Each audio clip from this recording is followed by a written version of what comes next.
네, 반갑습니다. 베이스컬리입니다. 자, 4월 13일 비트코인 차트 분석이고요. 자, 바로 어제 4월 12일에 CPI 이슈가 있었습니다. 제가 지속적으로 굉장히 중요하다고 설명을 했던 이슈죠.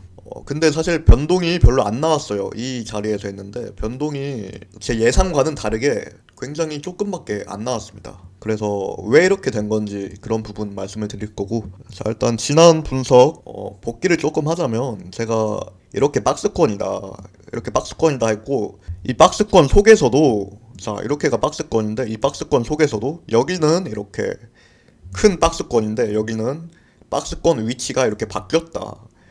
매수세가 계속 들어오고 있다. 이거는 좋다. 상승으로 좋다. 그렇게 분석을 했습니다. 그쵸? 그리고 이렇게 올라왔는데, 제가 올라오고 나서도 아직 CPI 이슈가 나오지 않았으니까, CPI가 잘 뜨면, 그러니까 예상치가 5.2%였죠.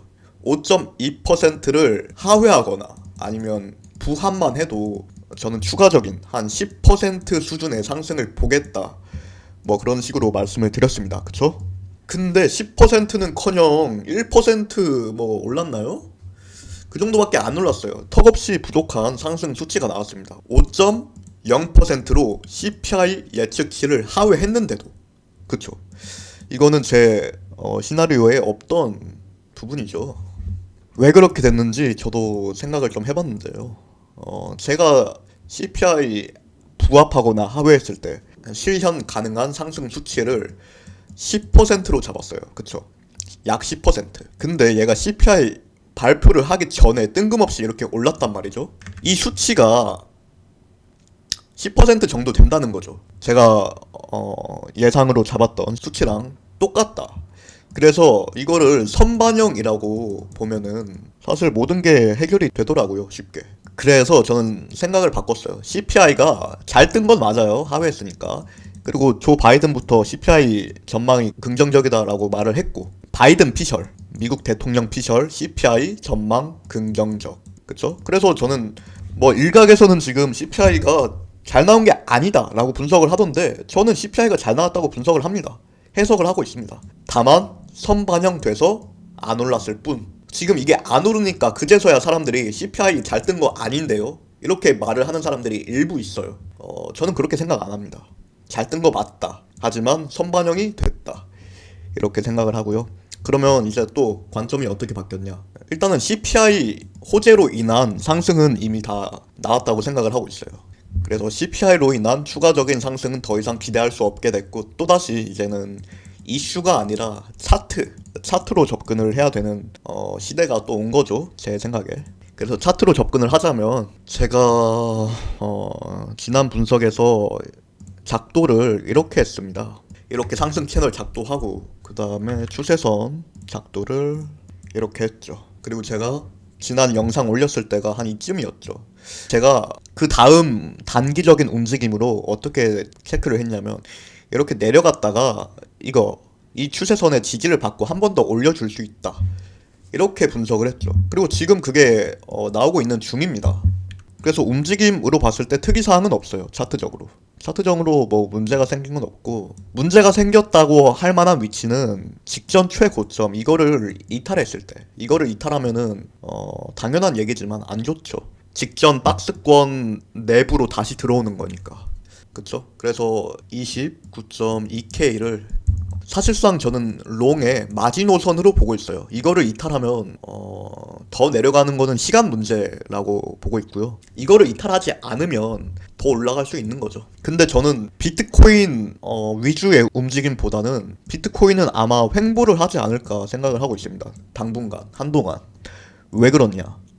자, 일단 첫 번째 이유로 CPI 이슈가 끝났고요. 자, 두 번째 이유가 있다면, 차트적인 이유가 있다면, 이런 과거 매물대에 지금 쳐 걸렸습니다. 중간부에서. 그래서 지금 이도 저도 못하는 중이에요. 그리고 이게 저는 며칠 동안, 한동안, 뭐 일주일 동안은 지속될 수 있다고 보는 거죠. 비트코인이 한동안, 며칠 동안은 횡보할 가능성이 높다고 보고 있습니다. 저는 그냥 뭐 위아래로 박스권 그리면서.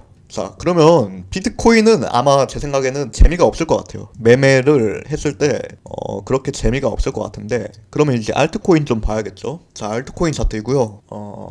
제가 거의 10번 정도 보여드린 차트죠. 이 구간 굉장히 중요하다, 그쵸? 근데 이번에는 이 차트를 끄겠습니다. 차트를 끄고 이 구간만 한번 볼게요. 자, 봤을 때 이게 어떤 그림이냐면, 자, 이렇게 봤을 때 이게 모양이 뭐다? 자, 보세요. 이렇게 저점이 계속 올라갑니다. 그쵸? 근데 저항 받는 곳은 똑같아요. 이거 뭡니까? 어센딩 트라이앵글 형태로, 물론 이게 어센딩 트라이앵글인 건 아니에요. 삼각형이 아니니까. 하지만 구조적으로 저점이 계속 쳐 올라간다는 점, 똑같은 구간에서 쳐 맞는다는 점, 이게 어센딩 트라이앵글 패턴이랑 구조적으로 원리적으로 똑같다. 그래서 저는 이거는 상승형 구조라고 분석을 하고 있고요. 여기 최상단부를 이제 돌파하면은 추가적인 괜찮은 상승이 나올 수 있다라고 보고 있습니다. 그러면 만약에 이 구간, 이 직전 저점을 이탈하면 그때는 저점이 올라가는 구조가 붕괴가 된 거죠. 구조 붕괴. 여기가 될 수도 있고 여기가 될 수도 있어요. 기준점이.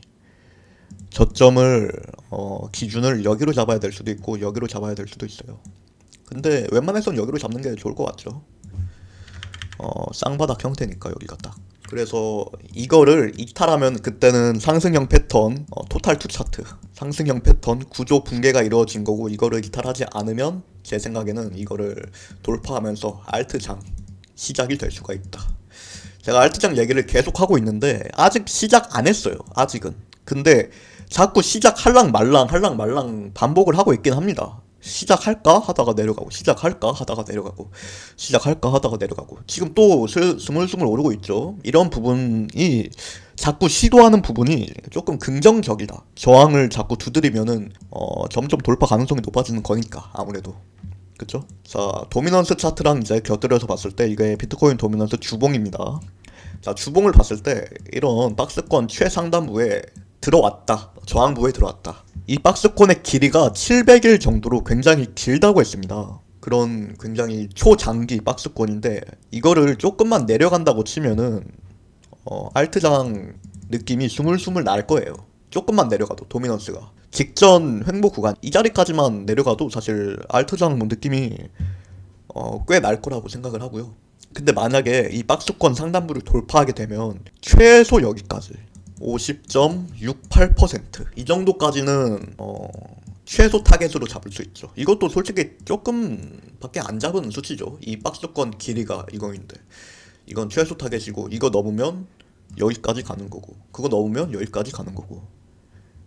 그래서 도미넌스가 지금 어쩔 생각으로 이렇게 많이 오르고 있는지는 제가 모르겠는데, 도미넌스도 갈림길에 놓여 있어요.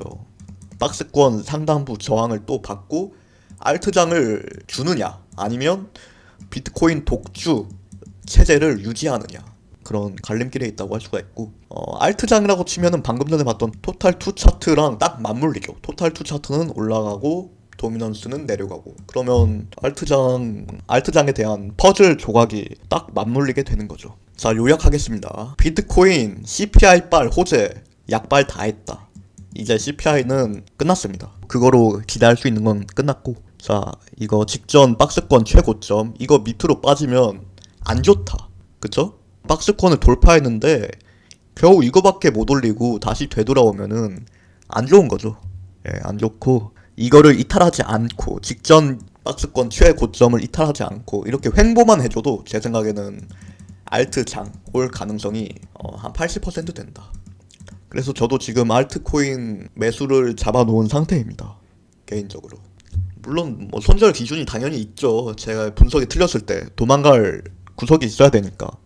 알트장 올 가능성이 80% 정도 된다고 저는 보고 있어요.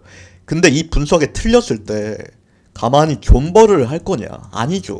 존버하다가 골로 간 사람들이 굉장히 많아요. 존버는 안 좋아요. 물렸을 때. 존버는 어떨 때 해야 되냐면 수익 중일 때 존버를 하는 거지, 쳐 물렸을 때 존버하는 게 아닙니다. 틀린 거를 인정을 해야 돼요, 이 시장은. 그런 부분 말씀드리면서 여기에서 영상 마무리하겠습니다. 구독, 좋아요, 댓글, 알림 설정 좀 부탁드릴게요. 제가 열심히 활동을 해도 조회수가 안 터지니까 세상 사람들이 저라는 존재 자체를 몰라요, 지금. 그거를 좀 알게 해주세요, 여러분들. 예, 부탁 좀 드릴게요, 개미분들. 영상 여기서 마치겠습니다. 감사합니다.